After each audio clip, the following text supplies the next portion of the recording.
Good morning, children. Welcome to the science class. Today we are going to continue the chapter 3 fiber to fabric. Okay. In the previous class, we have discussed about the wool fiber, right? In today's class, we are going to discuss about the silk fibers. Silk fibers are also animal fibers like wool. And we obtain the silk fibers from silkworms. These silkworms spin the silk fibers. The rearing of silkworms for obtaining silk is called sericulture. What is sericulture? The rearing or the cultivating of silkworms for obtaining the silk fibers is called sericulture. Okay. Before we discuss the process of obtaining silk, it is necessary to know the interesting life history of the silk moth. Right? Now let us discuss the life history of silk moth. We obtain the silk fibers from the female silkworm.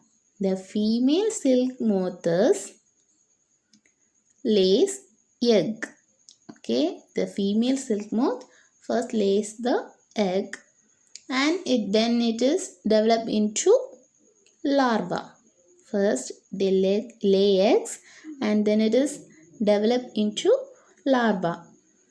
Then this larva is called as caterpillars or silkworms. This larva is called as caterpillar or silkworms. This caterpillar grown in size when it is ready to enter the next stage of its life history, that is called as pupa. First the silk moth lays its eggs and it is developed into larva.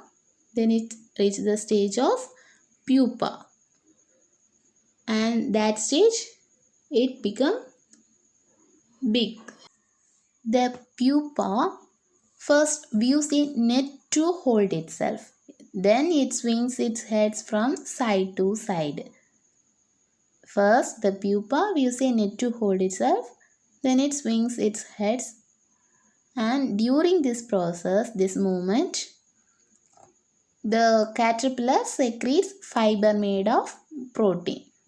The fiber get hardened in the presence of the caterpillar secretes some fiber which are made up of protein, and in the presence of air, the fiber get hardened, and soon the caterpillar completely cover itself by silk fibers like this cocoon. This covering is called as cocoon. Okay, the covering by the silk fibers is called as cocoon. The further development of the pupa into moth continues inside of the cocoon. The development is continue inside of the cocoon, and the silk yarn is obtained from the cocoon of the silk moth. The silk fibers are used for weaving silk cloth, right? We are obtaining the silk fibers from the cocoon of the silk moth. There are variety of silk moths which look very different from one another. These are the different varieties of silk moths, and the silk yarn they yield is different in texture: coarse, smooth, with thick, shiny and soft. Thus Tasha silk, Mughal silk, Kosa silk like sari types are obtained from the cocoon spun by the different types of moth. Okay, the most common silk moth is the mulberry. The first mulberry silk moth is the most commonly present silk moth. The silk fiber from the cocoon of this moth is very soft. The fiber we obtain from the mulberry silk moth is very soft and very shiny and elastic. It can be dyed in colored beautiful colors.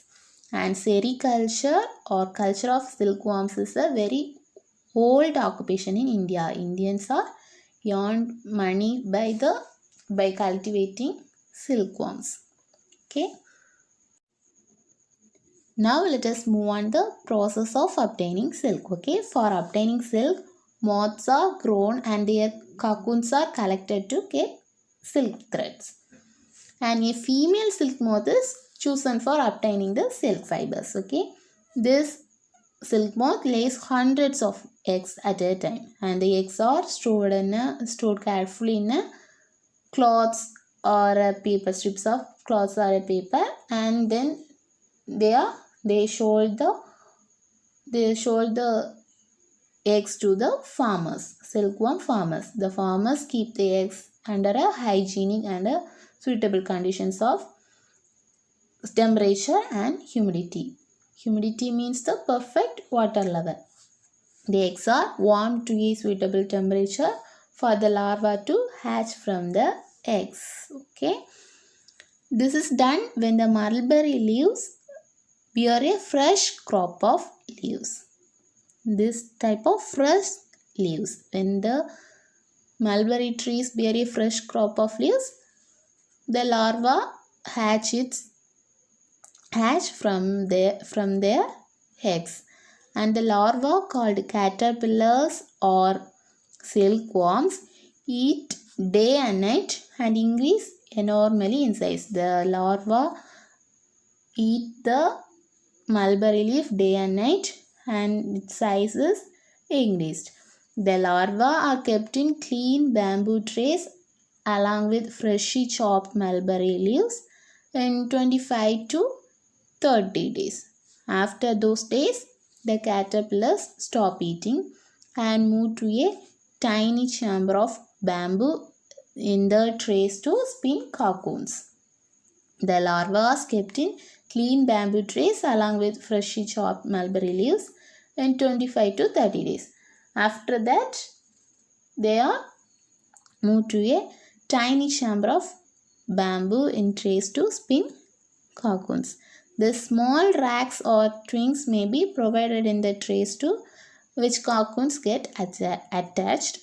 The caterpillar or silkworm spins the cocoon inside, which develops the silk moth. Okay, and this is the rearing of silk moth. And let us move on the processing of silk. The pile means a lot of cocoons is used for obtaining silkworms. The cocoons are kept under a sun or a boiled steam. It is exposed to steam, and the silk fibers separate out like this. The process of taking out threads from the cocoons for the use of silk cloths is called as reeling the silk. Taking out the threads from the cocoons is called as reeling the silk. Okay, and reeling is done in special machines like the machines which unwind the threads or fibers from the cocoon. This automatically take the fibers from the cocoon, and silk fibers are then spun into silk threads which are woven into silk cloths by weavers. Okay, in this manner the silk cloths are processed. Yes, today we have discussed about the processing of silk fibers. I hope you all understand this. Thank you, students.